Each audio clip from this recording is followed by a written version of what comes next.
In Level 1 we will be reviewing an old skill from Unit 1, and that is inverse functions. Inverse functions are going to be really important when we introduce logs in this skill.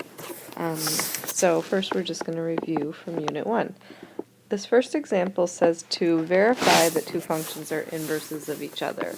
Remember, to verify that two functions are inverses, we have to show that f of f inverse of x equals x, and we have to show that f inverse of f of x equals x. So we plug each function into each other and then simplify and make sure you just get x. So first, on the left side, if I plug f inverse in for the x in f of x, we get 1 over, and then instead of x I replace that with 1 over x plus 1, and then we have a minus 1. And then I simplify. So the plus 1 and minus 1 are going to cancel, and we get 1 over x. And 1 divided by 1 over x is like 1 times x over 1 multiplied by the reciprocal, which is just x. So I showed the first direction, and now I have to show the other direction, that if I plug f of x into its inverse,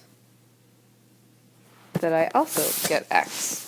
So I do 1 over x minus 1 plus 1. And I simplify. To simplify this fraction, I'm going to multiply by the reciprocal, so I get 1 times x minus 1 over 1 plus 1. And I don't need those ones, we just get x minus 1 plus 1, and then the 1's cancel and we just get x. So we showed both directions that when you plug one into the other, you get x. When you plug the other one into the first one, you get x. And in the second example, we are graphing a function and its inverse. So first, let's recall how to find the inverse of a function.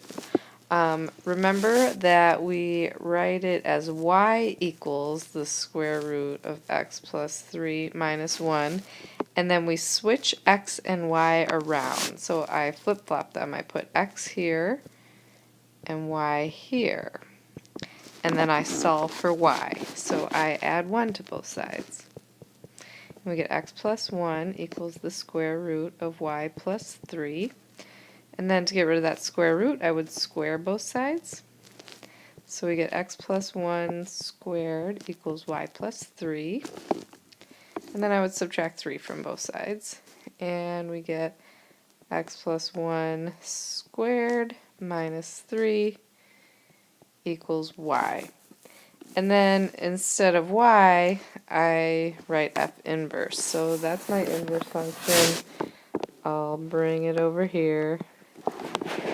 And we get x plus 1 squared minus 3. Now I'm going to graph f of x first.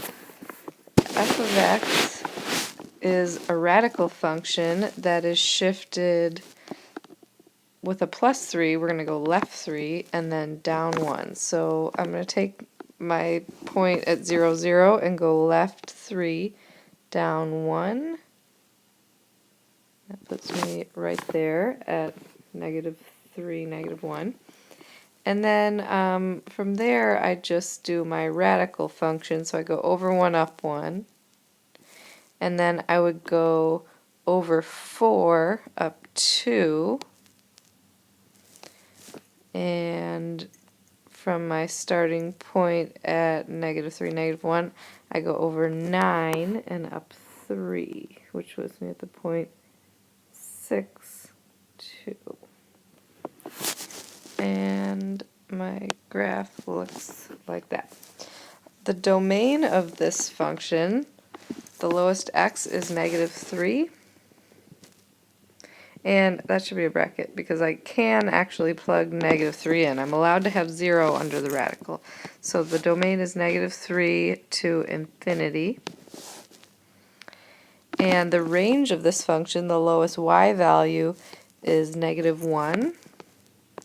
So we get -1 to infinity. And then to graph the inverse, well, first let's think about the domain and range of the inverse. We just flip them. So the domain of f inverse is -1 to infinity. The range is going to be -3 to infinity. And I'm going to graph my inverse function. I'll do it in red. And it's a parabola that is shifted 1 to the left and down 3. So I take my point at the origin, I move it left 1, down 3.